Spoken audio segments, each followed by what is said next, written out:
Assalamualaikum warahmatullahi wabarakatuh. Kami dari kumpulan 2 yang terdiri daripada Muhammad Baihaqi Isyadi, Muhammad Syahmi Hatim, Nur Aiman Syuhada, Dalili Nakiyah dan Nur Nabila ingin membentangkan tentang satu filem yang berkaitan dengan agama dan masyarakat di Malaysia serta Islam dan kepercayaan. Kami memilih filem Dukun untuk dihuraikan di dalam slide ini. Antara perkara yang dianalisis sepanjang slide ini ialah sinopsis filem, nilai-nilai murni yang terdapat di dalam filem Dukun, kelemahan filem dan cadangan penambahbaikan.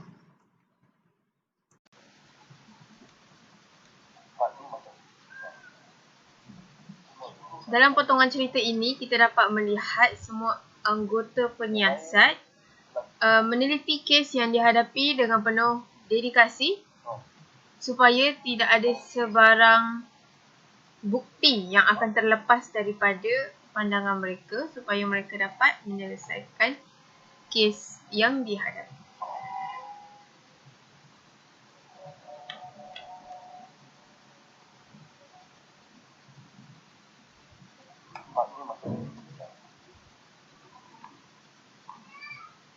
Yang seterusnya pula, jujur. Jujur ini dapat dikatakan ketika seorang saksi. Apakah objek sama wanita di dalam gambar ini?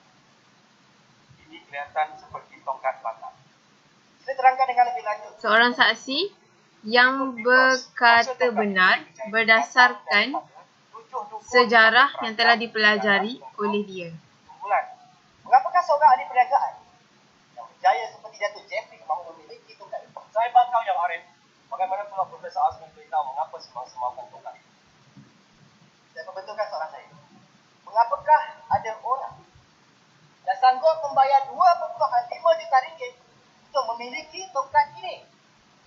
Ianya dikatakan dapat memberi kuasa luar biasa kepada pemiliknya. Menurut sejarah, tongkat itu menjadi rebutan ramai, terutama di kalangan kaum lelaki. Tetapi, mengikut kajian saya, ianya diwarisi oleh dukun-dukun wanita. Terima kasih, Profesor. Yang lagi soalan.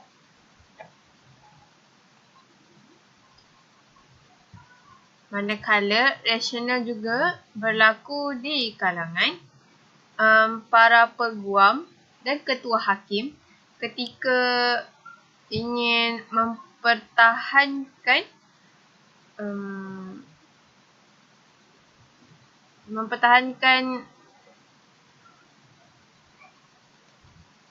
hak pembela mereka. Untuk mempertahankan hak pembela mereka. Adakah dulu dan semasa mengadakan hubungan seks semasa itu? Saya bangkang, saya belaji yang Arif. Yang Arif, kami sedang cuba menunjukkan yang tertutup menggoda semangsa agar dia dapat menipu dan kemudian membunuhnya. Bagaimana saksi ini minta buktikan perkara tersebut? Betul kata Encik Arif tu. Adakah rakan bijaksana saya bermaksud yang duduk mengangkang di atas semangsa kerana untuk mengurut? Mungkin tidak duduk mengangkang di atas seseorang. Jadi di sini, Peguam Kasim berfikir secara logik dan profesional.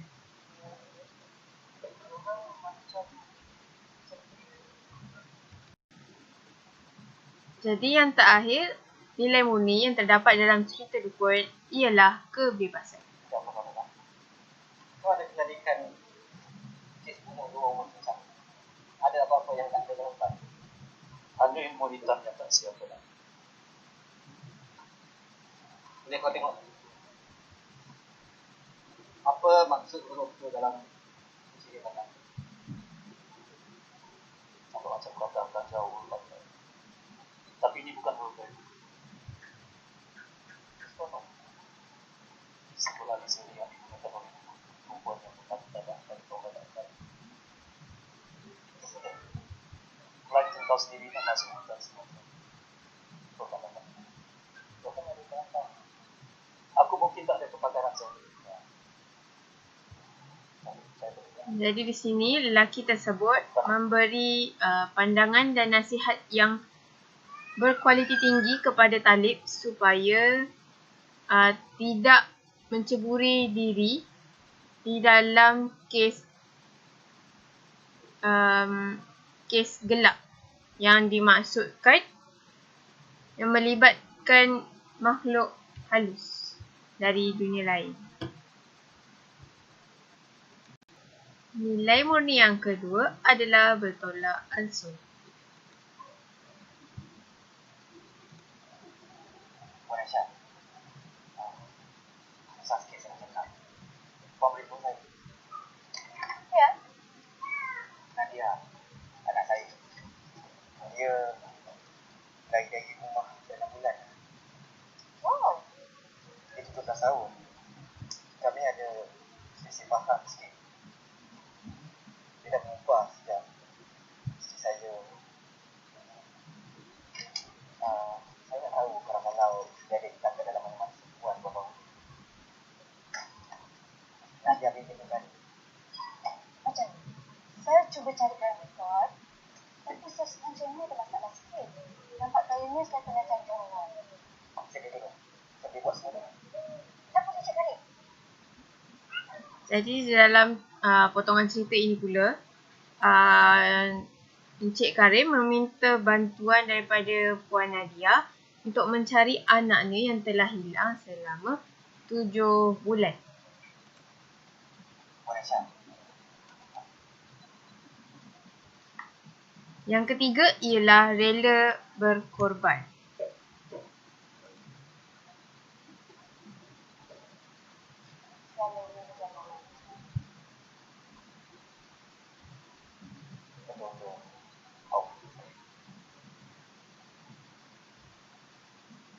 Dulu awak dan isteri awak dah lama cuba mendapatkan anak.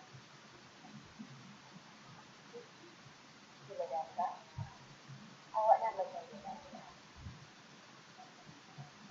Awak sangat beruntung. Saya pun inginkan anak, tapi itulah yang saya tak. Dan Nadia berumur 3 tahun. Dan dia tidak bisa. Awak ambil dia anak. Tapi dia selamat. Awak masih ingat rasa ketakutan awak masa itu?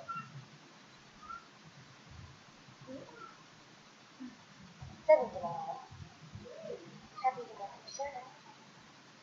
Apa syaratnya? Saya ingin awak membuatkan anak selesai. Jadi di dalam potongan cerita ini pula, Encik Karim rela berkorban apa jua yang dikatakan oleh Nadia supaya dia boleh melihat anaknya kembali. Seterusnya ialah sinopsis. Okey, sinopsis pada permulaan mengisahkan tentang Karim, seorang peguam yang bergelut dengan kerjaya akibat kemurungan. Beliau telah kehilangan 2 orang yang tersayang, iaitu isterinya Sarah dan anak perempuannya Nadia. Dalam masa yang sama, Karim juga ditawarkan untuk menjadi peguam kepada Diana Dahlan yang berjanji akan mencari anaknya. Diana merupakan seorang penyanyi kelab malam yang telah dihadapkan ke mahkamah akibat tuduhan pembunuhan. Seterusnya, klimaks bagi cerita ini ialah pihak polis terjumpa mayat di rumah Diana Dahlan dan disyaki aktiviti ilmu hitam yang diamalkan ialah untuk kekal cantik dan berkuasa. Diana merupakan dukun yang mempunyai tongkat sakti dari suku kaum Batak. Melalui proses perbicaraan dan penyiasatan yang dilakukan, sisi ilmu hitam Diana terungkai satu demi satu. Dukun merupakan sebuah kisah perihal ketaksuban manusia terhadap kekayaan, kuasa, kecantikan, keremajaan, abadi dan darah yang tumpah dalam mengejar kesemuanya. Pengakhiran bagi cerita ini ialah selepas beberapa keterangan dihujahkan, akhirnya Diana Dahlan dijatuhkan hukuman gantung. Karim merayu untuk hukuman Diana dibuat rayuan semula, namun Diana menolak dan meminta agar hukuman gantungnya dipercepatkan. Karim pada awalnya membantu membela dukun bernama Diana Dahlan ini kerana terdesak mahukan maklumat berkenaan anaknya. Rupanya dukun yang dibelanya sebenarnya ialah pembunuh isterinya dan juga menyebabkan anaknya menjadi tidak tentu hala dan melarikan diri. Untuk kelemahan cerita dukun ini, yang pertama ialah tidak sesuai untuk di bawah peringkat umum, kerana ia mempunyai unsur-unsur yang lucah yang tidak baik untuk ditonton oleh kanak-kanak yang di bawah umur. Okay, saya akan tunjukkan sedikit di mana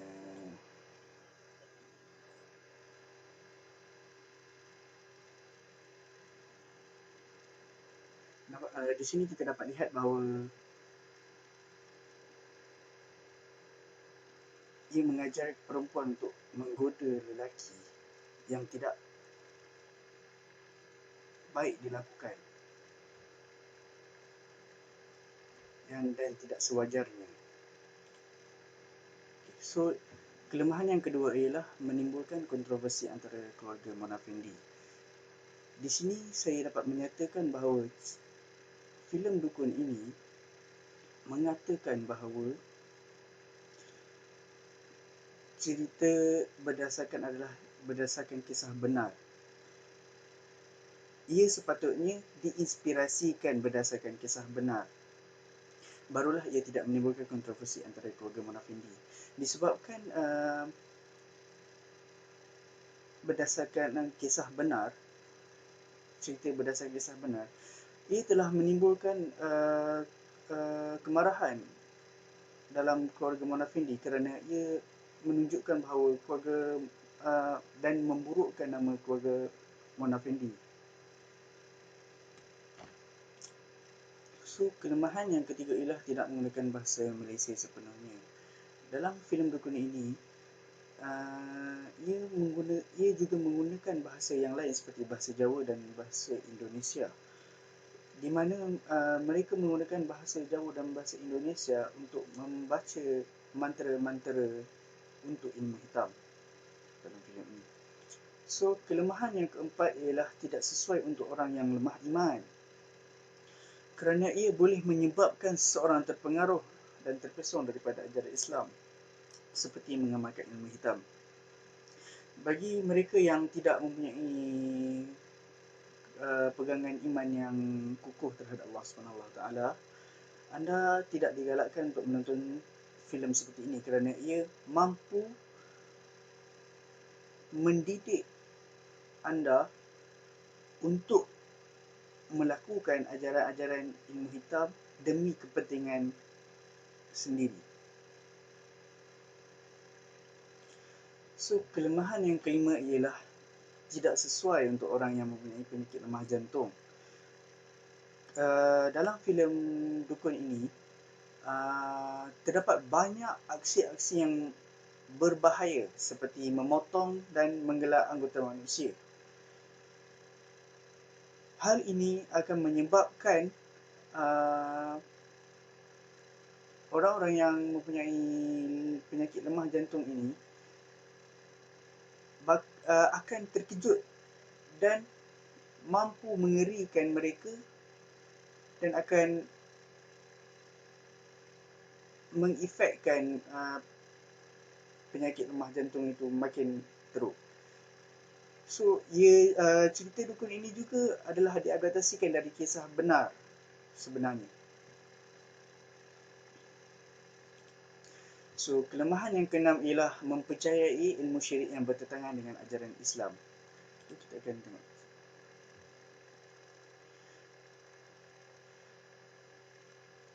Di sini kita dapat lihat bahawa menggunakan tengkorak untuk sihir-sihir ini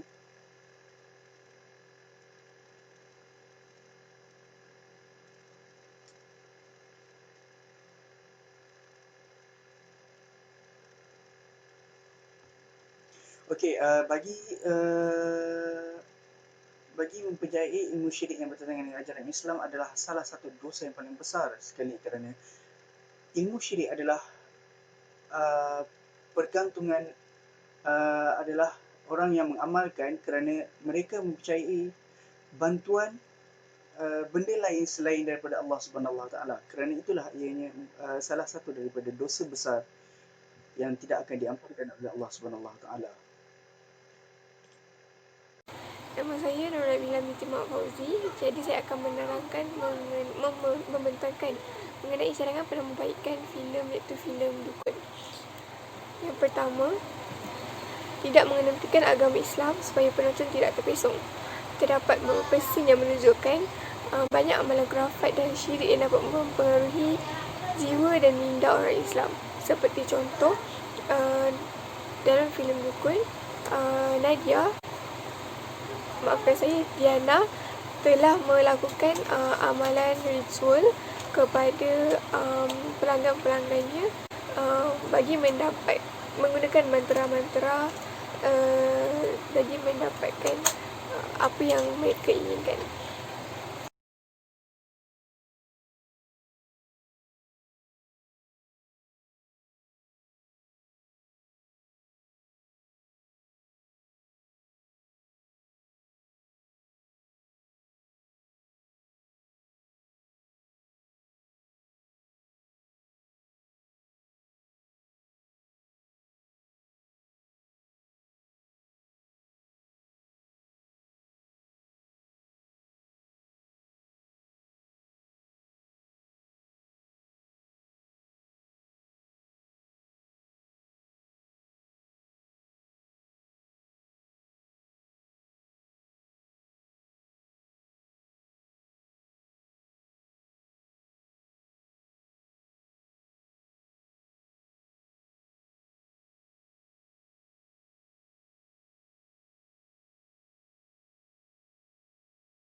Kesimpulan yang terdapat di dalam filem ini ialah sebagai seorang yang beragama Islam, kita mestilah sentiasa berpegang teguh pada ajaran agama dan jangan sesekali mengamalkan kepercayaan lain yang boleh mendatangkan kesan yang negatif terhadap diri sendiri dan orang lain.